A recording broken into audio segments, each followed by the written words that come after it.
What's up YouTube, it's your boy Nash here, welcome back to the channel and welcome to another episode of WWE's Biggest Issue. This week's episode is a discussion on the big question that a lot of people have been talking about. Has NXT 2.0 gotten stale? Well, first off, if you notice it's a bit darker in here. That's because it is not nighttime, truth be told. It is literally almost 8 in the morning right now at the time that I'm recording this video. By the time you guys see this, it'll probably be what? Be about 9-ish, somewhere there. I don't even know. But yeah, it rained last night. I didn't even know about it. Excuse me. But yeah, it rained. But that being said, has NXT 2.0 gone stale? Well, there's actually a lot that can be said about NXT. You think about the NXT stars of the past who paved the way for the current talent. You think of Roman Reigns. You think of Seth Rollins. You think of Rhea Ripley. You think of Asuka. You think of Charlotte Flair, Sasha Banks, Becky Lynch, Bianca Belair. You think of Riddle, Damian Priest, just to name a few.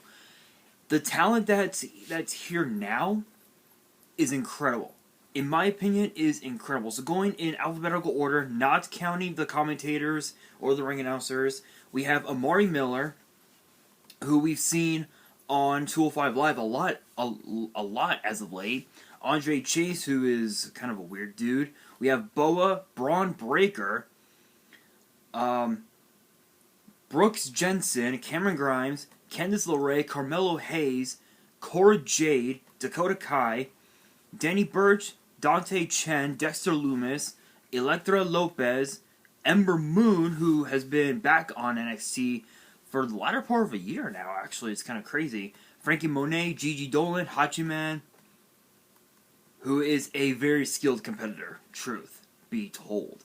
Indy Hartwell, Io Shirai, JC Jane, James Drake, Jesse Kamea, Joaquin Wilde, Joe Gacy, Johnny Gargano, Josh Briggs, Casey Canzaro, Katrina Cortez, Kaylee Ray, Kaden Carter, Kushida, Kyle O'Reilly, LA Knight.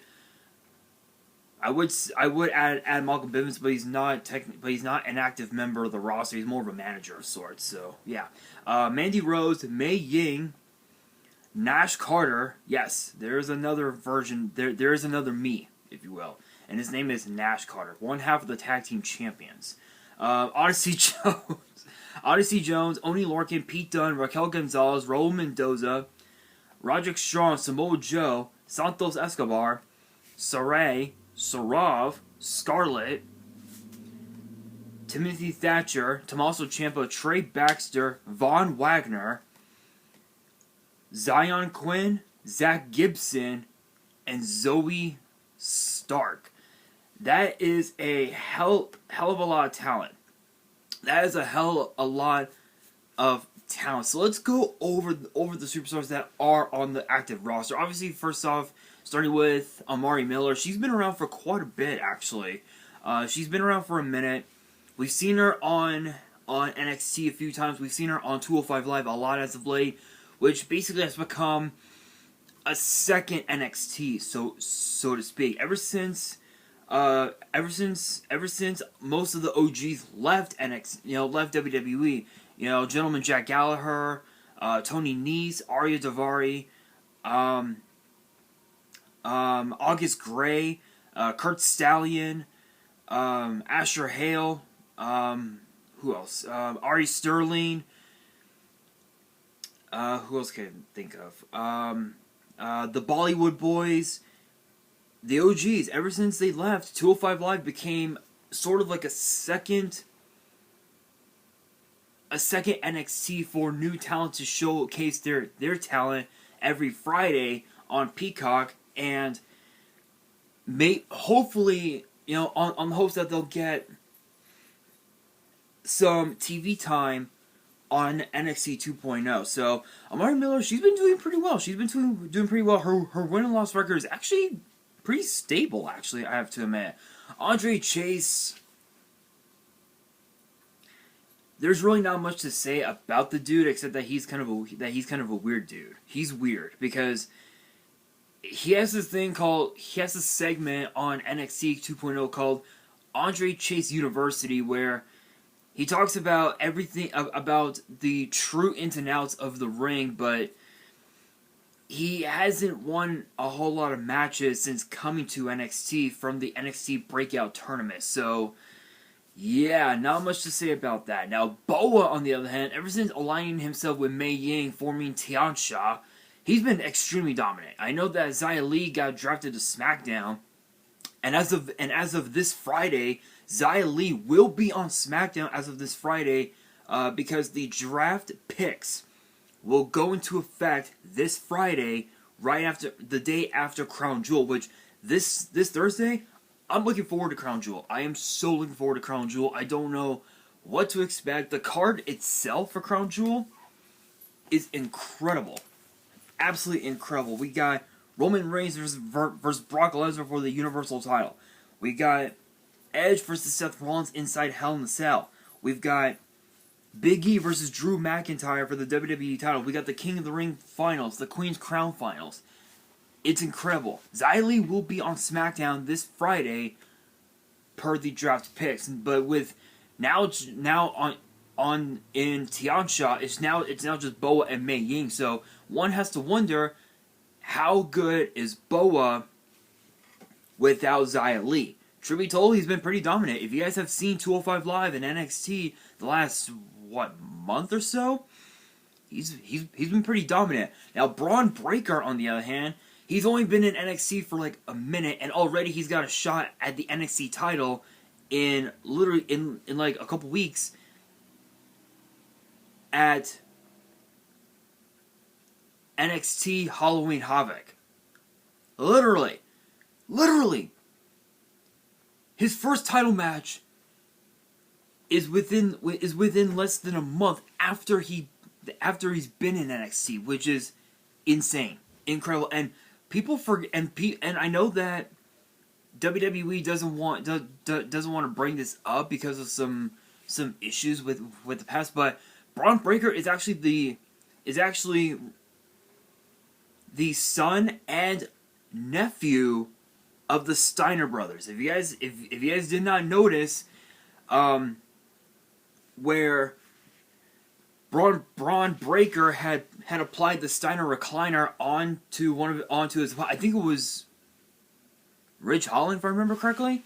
Yeah, it proves that he is related to the Steiner brothers, which is insane. But of course, too, the reason why WWE doesn't bring up the Steiner brothers is because of the fact that it's because of some weird BS that went on back in the day. I don't know the full story. If you guys do know, let me know in the comments below. I don't know, but yeah, Braun Breaker, he's been on an impressive roll as of late. Now we have Brooks Jensen. Just again, alongside Josh Briggs, he's been pretty good. Obviously, with those two, they banded together based on respect and the fact that they fought against each other in a bar fight, basically. Cameron Grimes, former $1 Million champion. I don't really know if we're ever going to see that title again.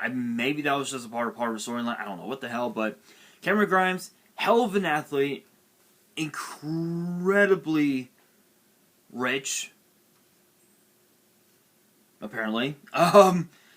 But his skills in the ring are bar none. They are incredible. He could very may well be the guy to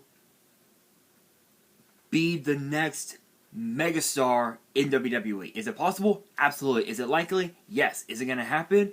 It's possible, but only time will tell. We don't really know as of yet. Then we have Candice LeRae, one of the current OGs. So So Boa, Cameron Grimes, and Candice LeRae are the first three OGs that I have brought up now. Candice LeRae, a former women's tag team champion in NXT, now is actually, I believe they are now, I believe her and Gargano just gave birth, if I remember correctly. But yeah, she was pregnant, and now I think they have their child now, which is awesome. Which, by the way, if you guys didn't watch their vignette on YouTube, they actually revealed that it was a boy. Which big shout out to Candice LeRae and Johnny Gargano. I really do hope you guys are watching this. Shout out to you guys. Congrats on the baby boy. But yeah, Candice LeRae, incredibly gifted. Very cunning, actually. Very cunning when it comes to being in that ring. She is as cunning as they come. Next up, we have Carmelo Hayes, the winner of the NXT Breakout Tournament. Cashed it in this past Tuesday on NXT on Isaiah Swerve Scott and became North American Champion, which is nuts. Which is absolutely nuts.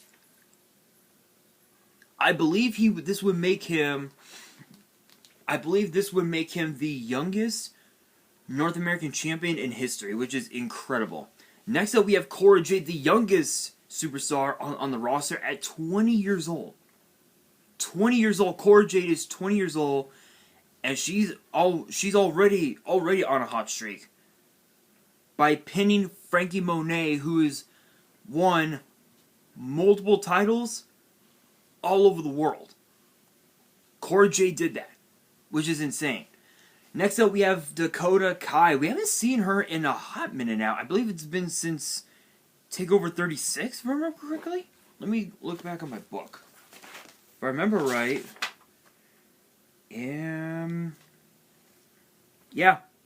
So it's been since TakeOver 36 since we last saw her. There was a vignette that featured somebody digging a hole or something like that. My assumption is that it could be Dakota Kai, maybe giving herself a much more, maybe giving herself a revamp, if you will. But yeah, she's another one of the OGs in NXT. As is Danny Burch, former NXT Tag Team Champion. He had a shot at the NXT UK title back when NXT UK first bursted on the scene in WWE. Went up against Pete Dunne, hell of a match, and he came close, but Pete Dunne was just too good. So he's another OG. Dante Chen, I believe he's the only Singapore superstar in WWE, which is incredible, which is history making on its own. Dexter Lumis, he's a freaky dude. I'm saying it now, he's a freaky dude. No words. Literally, he doesn't speak. Only time he spoke was at his wedding with Indy Hartwell, which became the first successful wedding in WWE history. You guys know, when it comes to weddings in WWE, they don't mix so well. It usually ends in hell. Utter hell. But not this one. I could definitely see Dexter Lumis becoming a champion here, in NXT. I could definitely see that. Now, Elektra Lopez, part of Legado del Fantasma. Not much to say, except that she's been on an impressive role as of late with the rest of Legado. She can do a lot in NXT. Ember Moon, the first of like 3 women in NXT to have ever held both the NXT Women's and the NXT Women's Tag Team titles in a single NXT career. Obviously, Io Shirai and Raquel Gonzalez did the exact same thing, but Ember Moon, she's an OG. When it comes to NXT, she an OG. She's good. She is really good. Frankie Monet, part of the Robert Stone brand, incredibly gifted, incredibly athletic. She's been on an impressive role as well. Actually, a lot of these superstars have been on impressive roles, but I would consider Frankie Monet to be one of the top women in NXT that could very may well change the game forever. Next up, we have Gigi Dolan. If you guys remember the name Priscilla Kelly from the second Mae Young Classic in 2018, Gigi Dolan was Priscilla Kelly, and they changed her name because of some of the freaky shit that she did when she was on the independent scene right after the Mae Young Classic. So yeah.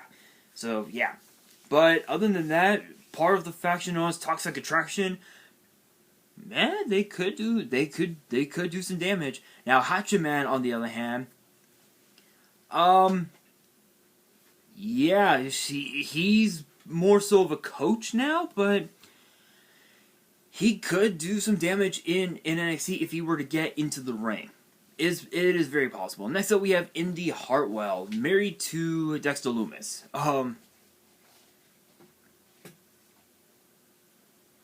But Indy Hartwell has actually gotten a lot better in the ring since joining up with Gargano, with Canzaro part of the way. Now formed an alliance with her now husband Dexter Lumis. Those two together, they could do a lot of damage. They could do a lot of damage. Next up, Io Shirai. Do I have to say more about Io Shirai? No? I didn't think so, because I wasn't even going to say anything else about Io Shirai except Io Shirai. Next up, JC Jane, the second member of Toxic Attraction. Toxic again, as I said with Gigi Dolan.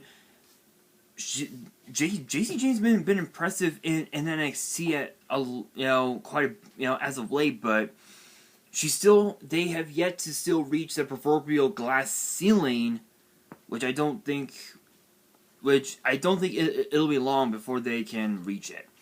James Drake and Zach Gibson, part of the known as the Grizzly Young Veterans. These two are incredible. As crazy as it sounds, coming from me, they are incredible. They are the first ever NXT UK Tag Team Champions.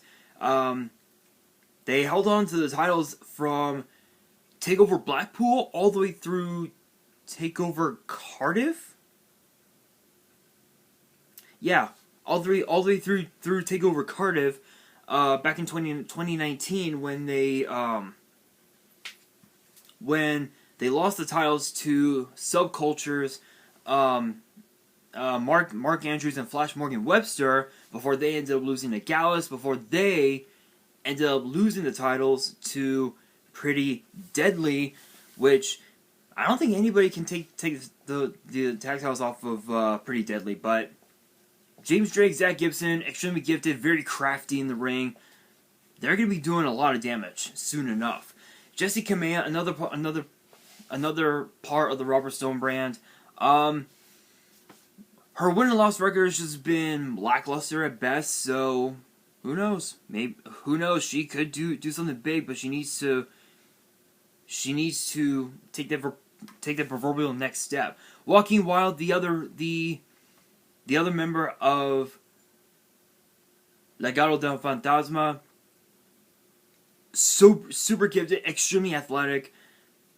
He's gonna be going places someday. So at some point, in my opinion, Joe Gacy.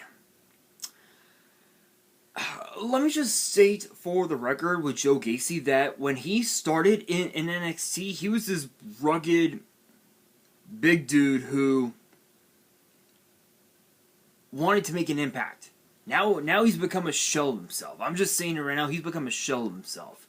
Johnny Gargano, another OG in NXT. He's just that crafty. He does things the Johnny Gargano way. Not much else to say. Josh Briggs, this dude is incredible. The clothesline that he delivers to his opponents would make JBL proud. Literally, he's like a combination of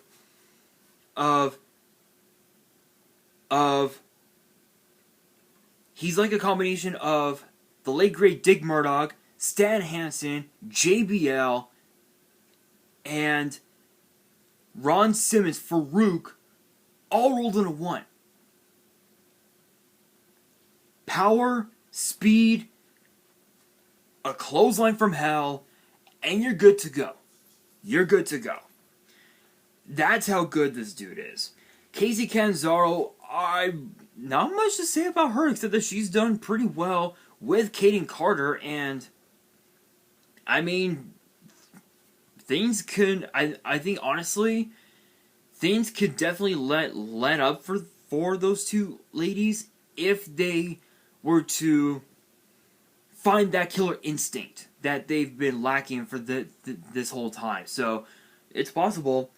Katrina Cortez, not much to say about her. We haven't seen her. We don't see her much on NXT, but when we do, it's usually the receiving end of a loss, truth be told.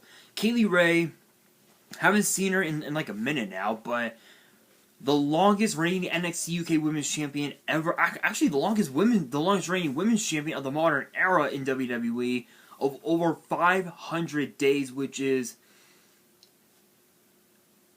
pretty incredible to say the very least. Kaden Carter, again, as I mentioned with Casey Canzaro, they need that killer instinct. If they can find that killer instinct, they're pretty much okay. They're pretty much good to go. They'll be winning championships left and right. Kushida, former Cruiserweight Champion, he's good. He is one of the best in the business, hands down. Kyle O'Reilly is another OG who is simply one of the best. Three-time NXT Tag Team Champion.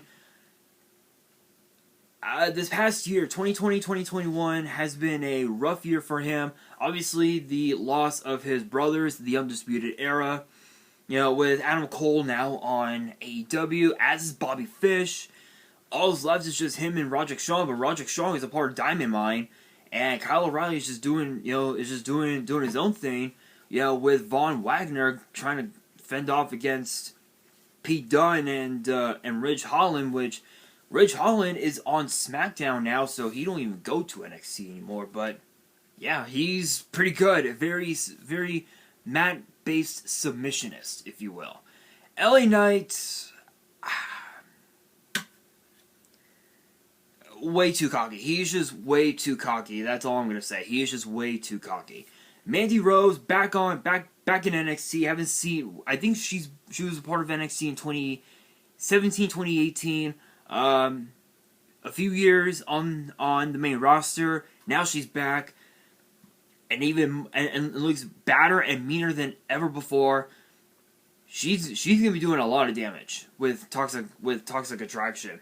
Next up, we have Mei Ying. Every time we see her in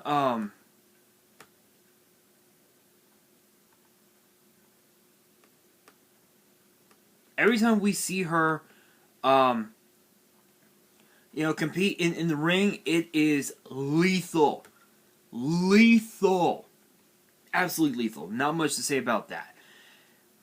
MSK, Nash Carter Wesley, known as MSK, the tag team champions. It's only a matter of time before they lose the titles. As crazy as it sounds for me to say it, it's only a matter of time before they lose the titles. But I could definitely see them in the main roster within like a year, maybe even another 6 months, and they'll be on the main roster easily. Odyssey Jones, one of the biggest dudes on the roster. He's been on an impressive role as of late. His win and loss record in NXT has been pretty good. Give it another 5 months, he'll be champion in my opinion. Oni Lorcan, another former NXT Tag Team Champion, actually alongside Danny Burch. Not much else to say except that he decided to align himself with Pete Dunne and Ridge Holland and Pat McAfee last year, which did not end well for Danny Burch because he ended up injured at that time. Which actually brings me to Pete Dunne. This dude he's a bad dude. He a bad dude. The second longest reigning NXT UK champion in history.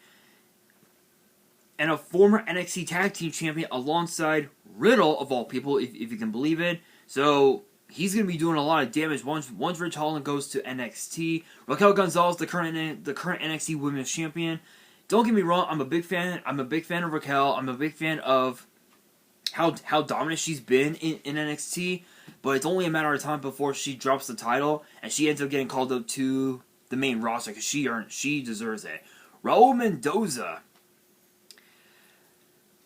The only thing that I can say about him is that he's had multiple opportunities at the NXT Cruiserweight title. He's had multiple opportunities at the NXT Tag Team titles, but it never ends. It never ended well because it either ended in count out, disqualification, or a interference. So, but it's possible that he could really do a lot of damage if he were to break away from Legado del Fantasma. And speaking of the NXT Cruiserweight title, we have Roderick Strong, the current champion. With Diamond Mine, he's been dominant. He's going to be a very dominant champion in my opinion. Samoa Joe, he's currently out with an injury. It is unfortunate, but the only 3-time NXT champion in history, dare I say more. And soon he'll be a 4-time champion. Santos Escobar, former Cruiserweight champion, the longest reigning Cruiserweight champion in the modern era. Just very lethal in the ring. Very lethal. Shirai, another up and coming superstar. She can do some damage if she did what Io Shirai did, and that's find that killer instinct. She could do a lot of damage. Sarov, we haven't seen him in a long time. We haven't seen him in a while since I think this past January on that WWE Network special Superstar spectacle where it was for WWE to introduce the fans talent, the talent that came from India, which there was a lot of them. Jeet Rama, Sarav and Veer, known as Indusher. Shanky was another dude. There were quite a few. Scarlett, we haven't seen Scarlett in a while. I think I honestly don't know what's happened to her. I don't know what's going on with her. But if we see her back in NXT, she's gonna be doing a lot of damage in the women's division. Timothy Thatcher, former NXT Tag Team Champion, so to speak. He became Pete Dunne's replacement, holding the tag team titles for Pete Dunne and Riddle, but it ended with Imperium taking the titles off of them, which made Timothy Thatcher become a heel. Now back as a babyface. I think he's more better as a babyface than a heel. That's just my opinion, honestly. Next up, the current NXT champion, Tommaso Ciampa, a 2-time champion. He's got Goldie back, so we will see what he does next.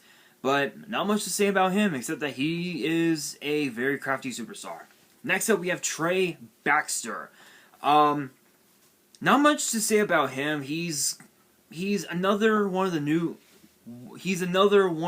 one of the young guns who he's been okay in NXT. We've seen him a few times on 205 Live. We've seen him a few times in NXT. Win and loss record is it's like looking at a scale, basically. Von Wagner, first match in NXT, he was added to the Fatal 4-Way for the vacant NXT title. It was pretty crazy, but he's good. Von Wagner is good. Zion Quinn, extremely dominant. Win-loss record, sparkling. I believe he's undefeated now, if I remember right, but he's pretty good. Zach Gibson, I talked about him with James Drake.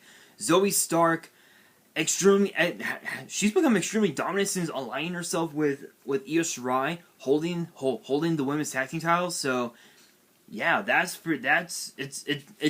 pretty good lineup. Obviously, too, there's also superstars like Ivy Nile and the